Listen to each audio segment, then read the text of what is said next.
क्या आप भी आर्थिक संघर्षों से जूझ रहे हैं? क्या मेहनत करने के बावजूद पैसा हाथ में नहीं टिकता? परमहंस योगानंदा जी ने एक ऐसा दिव्य रहस्य बताया था जो सिर्फ बाहर की दौड़ नहीं बल्कि भीतर की ऊर्जा को बदलकर जीवन में धन की धार को खींच लाता है। और सबसे बड़ी बात, इसके लिए आपको कहीं जाने की जरूरत नहीं है। बस बिस्तर पर लेटे लेटे रोज केवल कुछ मिनट, और अगर 21 दिन तक यह एक मंत्र सच्चे भाव और विश्वास से जप लिया जाए तो पैसा केवल आएगा ही नहीं, वो आपको ढूंढता हुआ आएगा। आज हम उसी रहस्य को खोलने जा रहे हैं।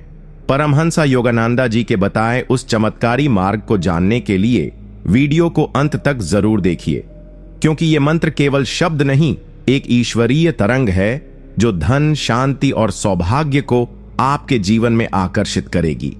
अगर आप भी चाहते हैं कि यह ज्ञान और अधिक लोगों तक पहुंचे तो अभी वीडियो को लाइक करें, कमेंट में बताएं कि आप कौन से शहर से देख रहे हैं और चैनल को सब्सक्राइब जरूर करें ताकि हर आध्यात्मिक रहस्य सबसे पहले आप तक पहुंचे। चलिए अब इस मंत्र की शक्ति को समझते हैं। सिद्धांत 1, धन भीतर की ऊर्जा से आकर्षित होता है, बाहर की भागदौड़ से नहीं। परमहंस योगानंदा जी का स्पष्ट मत था कि धन केवल श्रम का फल नहीं है बल्कि ऊर्जा का परिणाम है। जो व्यक्ति अपने भीतर की ऊर्जा को शुद्ध, केंद्रित और ईश्वर संपर्क से भर देता है, वह स्वाभाविक रूप से उस चेतना का निर्माण करता है जो धन और अवसरों को उसकी ओर खींचती है।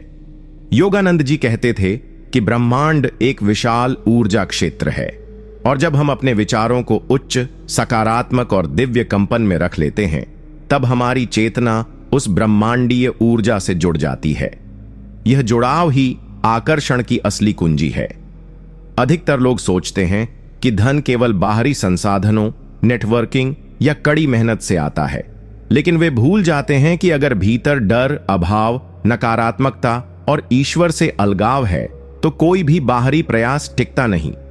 योगानंद जी ध्यान और मंत्र साधना को केवल शांति के लिए नहीं बल्कि चेतना को धन आकर्षक बनाने का माध्यम मानते थे। उनका कहना था, तुम्हारे विचार ही तुम्हारा भाग्य लिखते हैं।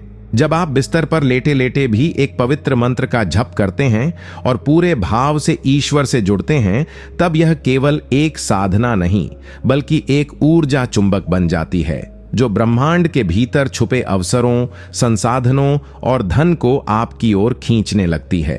इसलिए अगर आप 21 दिन लगातार पूरी श्रद्धा से, बिना लालच, केवल विश्वास और समर्पण के साथ जप करें तो आप अपने आसपास की ऊर्जा को बदल देंगे।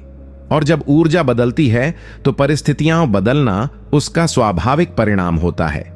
यही कारण है कि योगानंद जी कहते थे, तुम बाहर से नहीं, भीतर से अमीर बनो, बाकी सब अपने आप आएगा।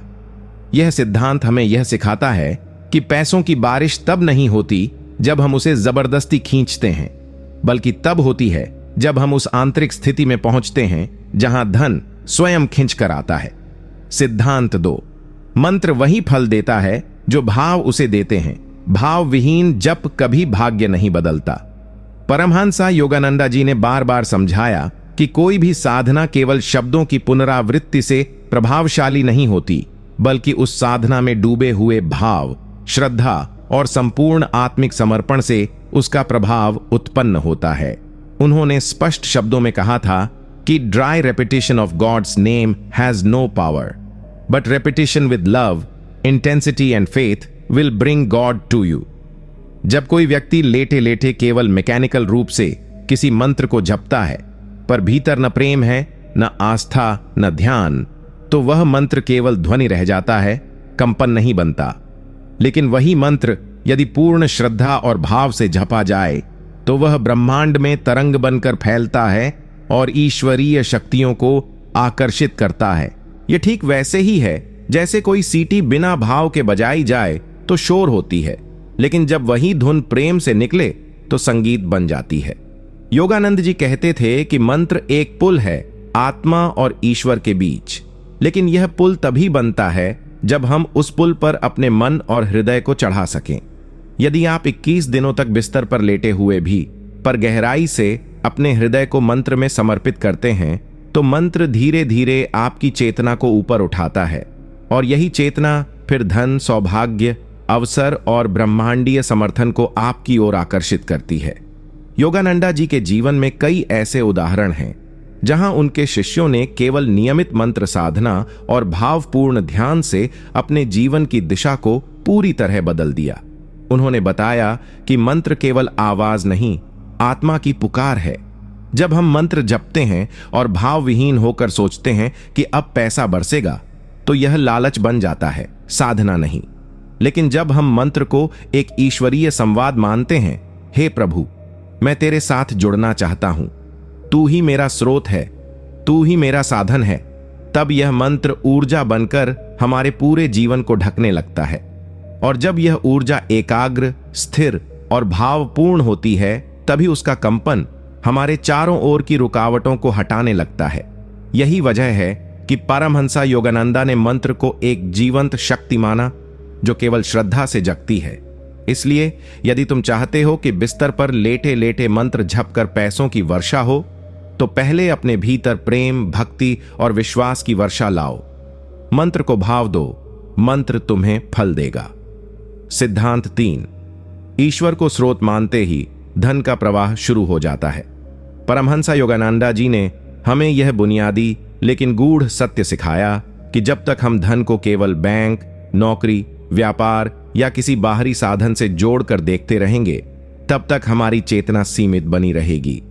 उन्होंने कहा कि God is the source of everything, even money. जब हम केवल बाहरी दुनिया को ही धन का स्रोत मान लेते हैं, तो हम डर, चिंता और अस्थिरता में जीने लगते हैं, क्योंकि हर बाहरी साधन अस्थायी होता है। नौकरी छूट सकती है, व्यापार में घाटा हो सकता है, रिश्तेदार मुकर सकते हैं, और जब ये स्रोत डगमगाते हैं तो हमारी पूरी ऊर्जा टूटने लगती है।